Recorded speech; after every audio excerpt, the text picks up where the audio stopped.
I also have this. This just handed to me. Yeah. Ready for this one? Concerning the Philadelphia Eagles. They're not a 3-point dog at Dallas anymore. No? Nope. They're now a 3.5-point dog. It's a big half point. It's a huge half point. It tells you that the money came pouring in on the Dallas Cowboys. And it is, now this one's a road game, and they're doing it again. They're facing somebody off the Thursday night game. So again, it's a more rested Cowboy team against the Philadelphia Eagles, still going through their gauntlet. And now potentially some will feel have been exposed. It's not like the Cowboys were great their last time out either. They scored a lot of points, gave up a lot of points too. So we'll see. But methinks the sharp money likes the Cowboys right now in this football game. Yeah, we'll see where the money moves as we get deeper into it. Again, it's the same situation as you mentioned, the additional rest. And I don't think that that's something that should be taken lightly ever, especially this late in a season where you get to have an additional 3 days between games. I think it's a huge factor, and it's a big bonus for Dallas, especially because they're going to be at home. And if you look at Philly's games, Philly's wins, there have been a lot of close ones, and now they're coming off a beatdown, which followed a game where they had to play 92 snaps on defense, eked it out in overtime, and then got thrown around and beat down, and now you got to play a divisional foe knowing that, again, for the second straight week, Philly's opponent is going to be as up for the game, if not more than you will.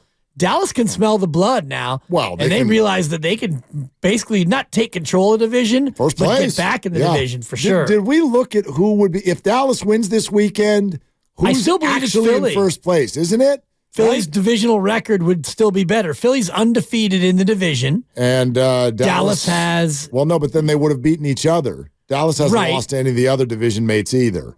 So in theory, that's kind of a wash. I think the Eagles would have a win in hand, but they both would have one divisional loss, I think. If you look at Dallas would be 4-1, Philly would be 3-1. Okay, so in theory, everyone would have the power to push it to conference record, which would push the Eagles' way, because right now they've only they would have 2 conference losses if the Cowboys win. Dallas has 3. But Dallas has 3. So yeah, it still in theory sets up to be Philly's lead.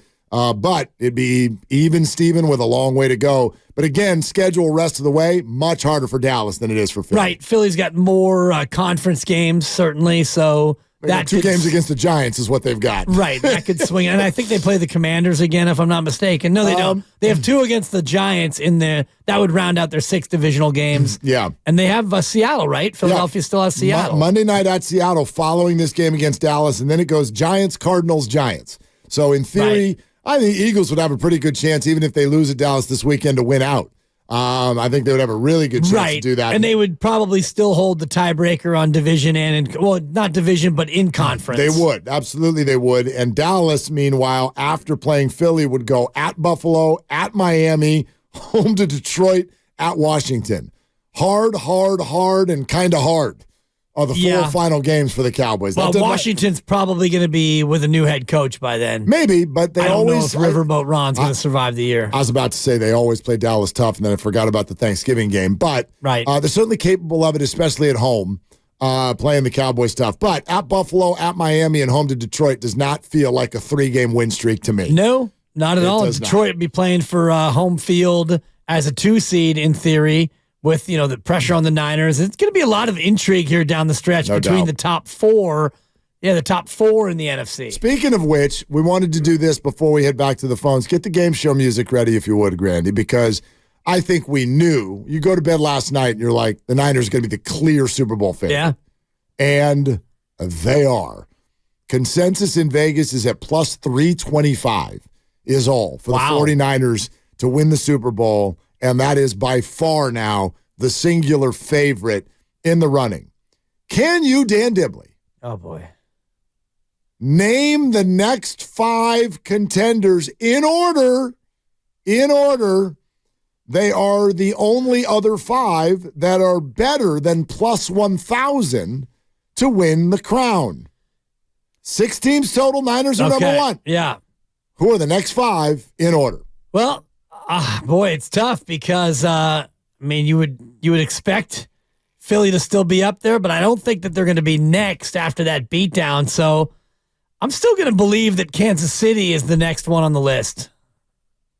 That is correct. Kansas City. Number 2, consensus is plus 600. Some houses have them as low as plus 470. Yeah, man. And they looked a little shaky last night. They may have gotten robbed on a PI after they got a gift of a personal foul on the sideline. Got outplayed for most of the game, though. They did. They got outplayed for most of the game. And they're, at 8-4, they're not your grandfather's Kansas City or whatever. And even if they score a touchdown, they still got to get the 2 and then win in overtime. There was a long way to go still. For sure. Yep.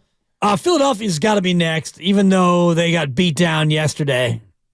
That is also correct. They actually have the same consensus as Kansas City, but the tiebreaker is that nobody's got them lower than plus 550. So it is Kansas City 2, and Philadelphia 3. Okay, now 3 more to go. It gets tough here because I still don't believe that people believe in Detroit, so I'm going to leave them out. But you've got Baltimore, you've got Miami, and the Cowboys are lurking. But if they're third in the NFC, I don't think that they'd be above those two. So I'm going to say bippity-boppity. I'm going to say Miami's next. The Dolphins. I'm sorry. S. I'm sorry. It is not the Miami Dolphins. It's got to be Baltimore then. It is the Baltimore Ravens. The Baltimore Ravens at plus 700 are the 4th Super Bowl favorite right now. Yeah. They didn't play, and so people love them. There you go. Then it's got to be Miami. And then Dallas would be the 6th team. God, that's correct. Yeah. Beaten by my own guy, Lamar Jackson. Very close. Dolphins plus 800, Cowboys plus 900. And then, for those interested, then it goes to the Jags and then the Lions. The Lions. Then the Lions. Then the Bills before it goes to the Texans and then blah, blah, blah. After that, who cares? Unfortunately, I'm putting Buffalo in the blah, blah, blah. I'm not a believer that Buffalo can right this ship. I've seen too much bad from Buffalo to believe in them. Their schedule's bananas, but the AFC wildcard chase is equally bananas because right now, 2 of your 7 and 5 teams sort of look awful and have no quarterback.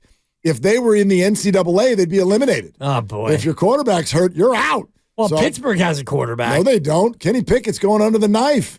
They've got Mitchell Trubisky. Great. It's not to say that he's much worse than Kenny Pickett. Yeah, he kind of is, which is crazy. But anyway. Yeah. So the Steelers are 7 and 5, but no one QB. No one believes in them. Cleveland's got a quarterback. He's a Super Bowl champion. Great. Browns are 7 and 5. Is he not a Super Bowl champ? He is one of 34 men to ever quarterback a Super Bowl winning team. Right, but Brad Johnson's not winning a Super Bowl this year either, and neither is Joe Flacco. And then the other 2 7 and 5 teams are the Texans, who everybody loves because they're all helping your fantasy squads, although, rest in peace, Tank Dell. That was terrible to see. He died? Well, his leg did. Oh. Yeah, so he broke his leg yesterday. You can't say rest in peace if a guy just got hurt. We're talking about fantasy. Rest in pieces.